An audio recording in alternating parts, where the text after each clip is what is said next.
दोस्तों, रक्षाबंधन का त्यौहार था। एक भाई जो कि विकलांग होता है, सुबह से ही नहा धोकर अपनी बहन का इंतजार करता है। वो कहता है बहन आ जाएगी तभी मैं उसके हाथ से राखी बंधवा के कुछ खाऊंगा पीऊंगा। दोस्तों, देखते देखते दोपहर हो जाती है, लेकिन वो बहन नहीं आ पाती। वो अपनी बैसाखी लेकर कभी चौराहे तक जाता, कभी छत पे चढ़ जाता। अपनी बहन के लिए वो परेशान हो जाता है, उसका रास्ता निहारता है, लेकिन वो नहीं आ पाती।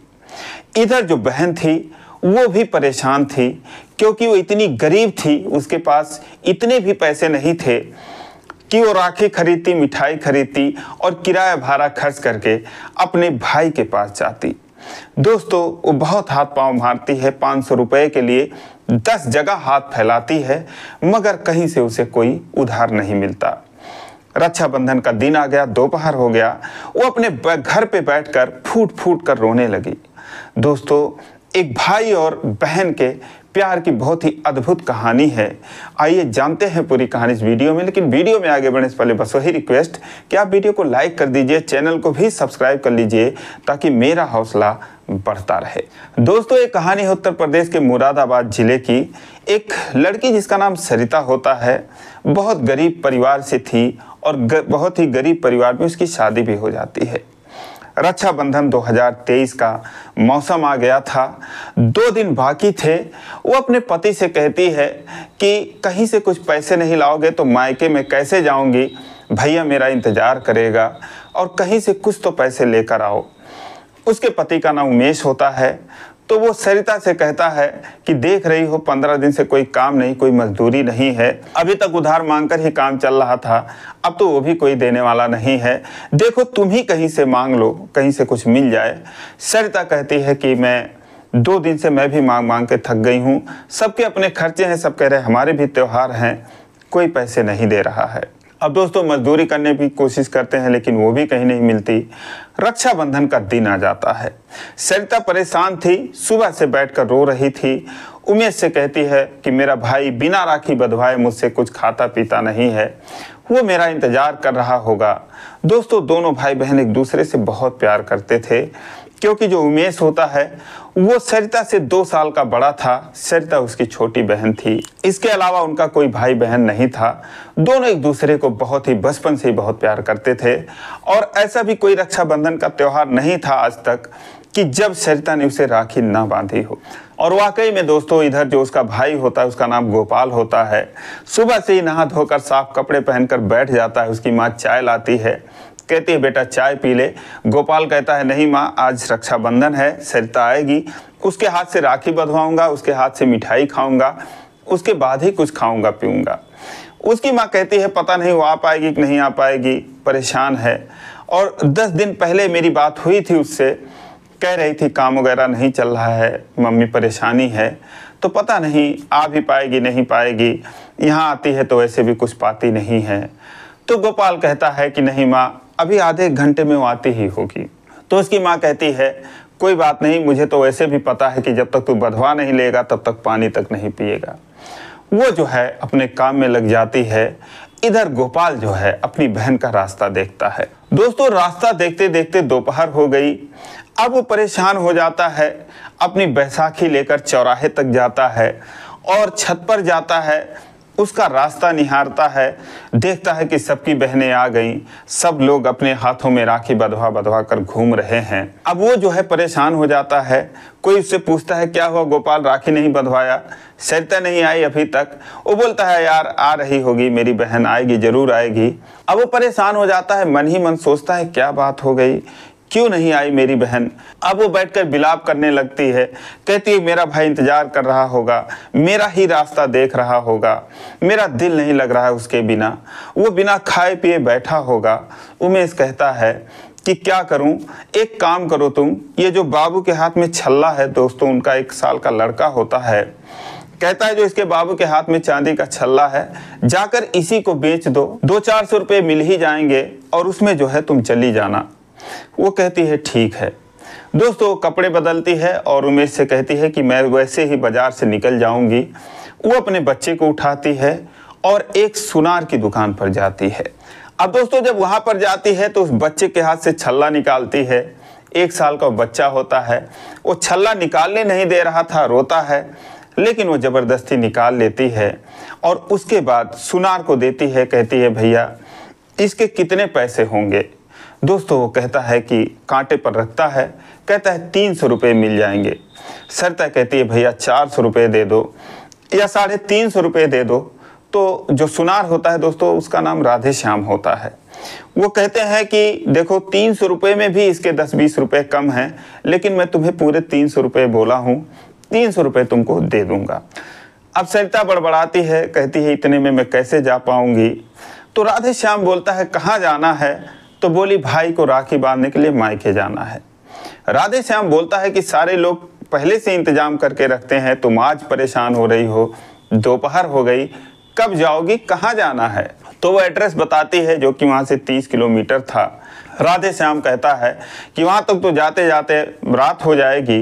सरिता कहती है कि भले रात हो जाए, कुछ भी हो जाए, मेरा भाई जब तक बंधवा नहीं लेता है तब तक पानी भी नहीं पीता। कहते हुए वो रोने लगती है, कहती है जल्दी करो मुझे जाना है। अब दोस्तों राधे श्याम जो है सरिता की हालत देखता है, उसके भी आंखों में आंसू आ जाते हैं, क्योंकि उसके पास कोई बहन नहीं थी। वो सोचता है कि काश मेरी भी बहन होती, मेरे लिए वो भी आज इतना परेशान होती। दोस्तों उसकी आंखों से झरझर आंसू गिरने लगते हैं। राधे श्याम की पत्नी भी वहीं पर बैठी थी, वो जो है राधे श्याम की हालत देखती हैं, उसके भी आंखों में आंसू आ जाता है। अब दोस्तों राधे श्याम सरिता को 300 रुपये देते हुए कहते हैं कि अच्छा जाओ, वो सामने राखी मिल रही है, एक राखी मेरे लिए भी ले आओ। अब सरिता के समझ में नहीं आता कुछ। दोस्तों वहाँ से उठती है, वो पैसे लेती है, जाती है, 2 राखी खरीद कर लाती है और उसके बाद राधे श्याम के पास आती है। राधे श्याम अपना हाथ आगे बढ़ा देते हैं, कहते हैं कि बहन मेरे भी हाथ में तुम राखी बांध दो। अब दोस्तों सरिता जो है रोने लगती है, राधे श्याम के हाथ में वो राखी बांध देती है। राधे श्याम जब राखी बंधवाता है, कहता है अपनी पत्नी से कि देखो आज से मेरी भी एक बहन हो गई। उसके बाद अपने लॉकर में से एक छोटा सा सोने का चेन निकालते हैं, उस बच्चे के गले में डालते हुए बोलते हैं ले भांजे पहन इसको। उसके बाद और एक चेन निकालते हैं, सरिता को देते हैं। उसके शरीर पर गहने के नाम पर कुछ भी नहीं था, बहुत ही सुंदर होती है, लेकिन ऐसे लग रही थी जैसे कोई बेवा हो। दोस्तों कान के लिए झुमके निकालते हैं, नाक के लिए निकालते हैं, पाँव के लिए पायल निकालते हैं और उसके बाद अपनी पत्नी से कहते हैं कि ये लो मेरी बहन को पहना दो। अब उनकी पत्नी भी हैरान हो जाती है, उसकी आंखों में आंसू आ जाते हैं, वो जो है पहनाने लगती है और सरिता जो है फूट फूट कर रोने लगती है। तो राधे श्याम की पत्नी कहती है दीदी मत रो, और आज जो है आपने हम लोगों का जीवन धन्य कर दिया। दोस्तों उसे सारा पहना देती हैं। अब जो है सरिता और भी सुंदर लगने लगती है।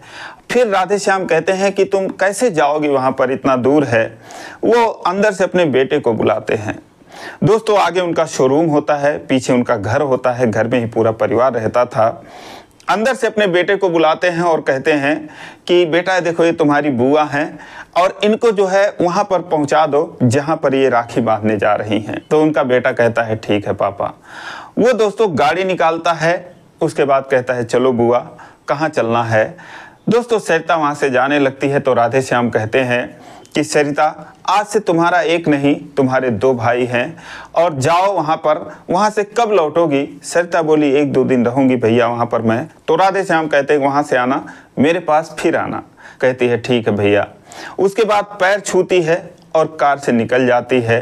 अब दोस्तों वहाँ पर जो गोपाल होता है वो उसी तरीके से परेशान बैसाखी लेके इधर उधर आता जाता रहता। कई बार उसकी माँ ने पूछ लिया कि बेटा खाना खा ले, बोला माँ मैं नहीं खाऊंगा।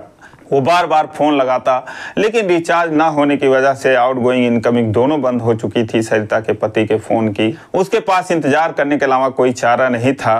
फिर वो अपनी माँ से कहता है कि माँ लगता है कि बहुत परेशान है सरिता, वरना ज़रूर आती, मैं जा रहा हूँ, खुद ही उसके घर पर जाता हूँ। उसकी माँ कहती है तू कहाँ बैसाखी लेकर जाएगा और वहाँ तक जाएगा, आज पता नहीं मोटर गाड़ी मिलेगा नहीं मिलेगा, इतनी भीड़ होगी सड़क पर। गोपाल कहता है नहीं माँ मेरा मन नहीं लग रहा है, मैं जाऊँगा। तो उसकी माँ कहती है कि तू मानेगा तो है नहीं, जाएगा ज़रूर, तो कोई बात नहीं चला जा, पैसे वैसे रखे हैं, गोपाल कहता है कि हाँ जेब में है 200-400 रुपये। कहती है ठीक है। अब दोस्तों जैसे ही वो अपने घर से निकला था वैसे ही एक कार आकर रुकती है और उसमें से सरिता निकलती है और गोपाल को देखते ही दोस्तों दौड़ के जाती उसका पैर छूती है, उसके बाद उसके गले लग जाती है। गोपाल सरिता को देखता है, बहुत खुश हो जाता है, कहता है मुझे पता था मेरी बहन जरूर आएगी चाहे जो हो जाए। उसके बाद दोस्तों पूरी कहानी वो बताती है।